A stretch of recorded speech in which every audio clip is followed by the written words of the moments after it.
Welcome back to Animal Attack and Wildlife, where we uncover the real stories behind nature's most shocking encounters. From the savannah to the deep blue sea, every episode takes you closer to the edge, where instinct meets danger and survival is never guaranteed. In today's episode, we dive into the chilling true-life story that changed marine parks forever. It's a story of trust turned to terror, of a bond between a human and a killer whale, and the moment it broke. Every morning at Pacific Blue Marine Park, before the crowds arrived, before the music and applause, the world was still. The salt air clung to the glass of the massive viewing tanks, and the water shimmered a deep, unreal blue. It was peaceful, almost holy. That's where Lauren Mitchell felt most alive. She wasn't just any trainer. She was the heart of the show, the veteran who'd spent more than a decade shaping the park's most famous performer. A 22-foot orca named Kai. Sound. Faint splash, echoing calls of whales underwater. Lauren would arrive hours before anyone else. She'd walk along the quiet platforms, bucket in hand, whispering softly into the stillness. "Kai! Good morning, big guy," she'd say, her voice echoing off the glass. A black and white shadow would rise from the depths.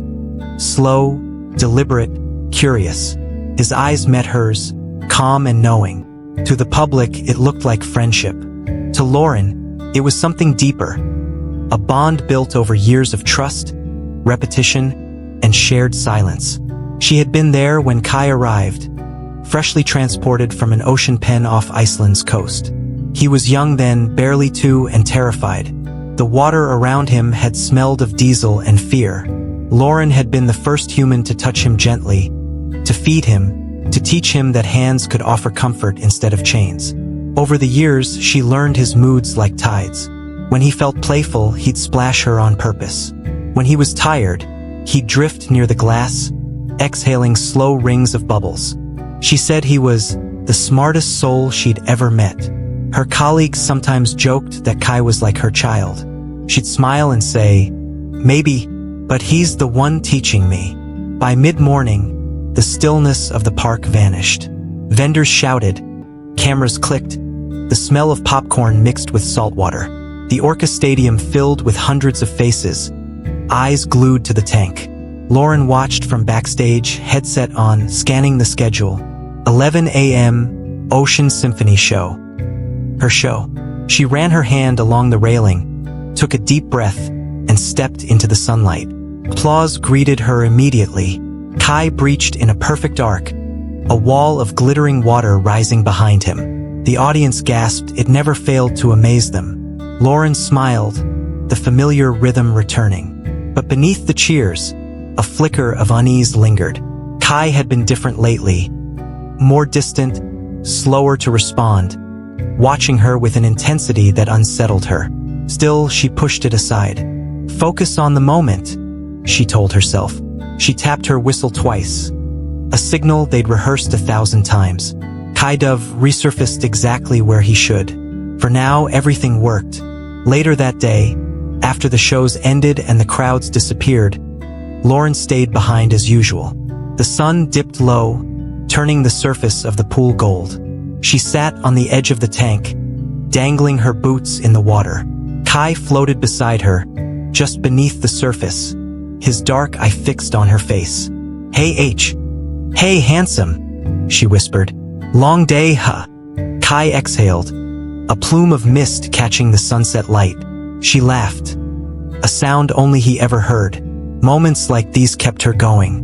In a world of flashing cameras and tight schedules, this was real. She didn't see a performer. She saw a partner. But behind the glass, the reflection of the two of them looked unnatural. The human and the whale, side by side, one smiling, one silent. Even Lauren didn't realize that beneath Kai's calm exterior, something was shifting. Years of confinement, repetition, and loneliness had begun to erode his gentleness. His once playful nudges had turned heavier, his patience thinner. A week before the tragedy, a junior trainer named Evan noticed a change. During a routine medical check, Kai refused to open his mouth for inspection. Instead, he rammed the gate, Not hard enough to damage it, but hard enough to startle the team. Evan reported it. Management logged it as minor agitation. Shows continued. Lauren brushed it off too, though she felt uneasy. She told herself it was just stress. A new feeding schedule, too many noisy crowds, not enough rest. Captive whales often exhibit strange behaviors. Head bobbing, jaw popping, long periods of stillness. The staff called it boredom. Experts had another word for it: distress. Lauren had read the studies, heard the protests outside the park gates. But she believed her bond with Kai was different. She believed love and trust could conquer biology. She was wrong. Security cameras caught Lauren doing her usual rounds long after closing. She carried a small flashlight, checked each enclosure, and stopped at Kai's pool. For nearly 20 minutes, she stood by the glass, speaking softly. The footage had no sound, only her gestures. Hands moving as if signing, explaining something. Kai hovered near the surface, motionless. Once, he tilted his head and brushed the glass with his rostrum, inches from her hand. The next morning, she was scheduled for the 1 p.m. show, the biggest of the week. She left the park late that night, smiling at the security guard. "See you tomorrow," she said. He nodded. He'd later tell investigators he noticed nothing unusual. Tomorrow would be the day everything changed, for Lauren, for Kai, and for everyone who believed that wildness could be trained away.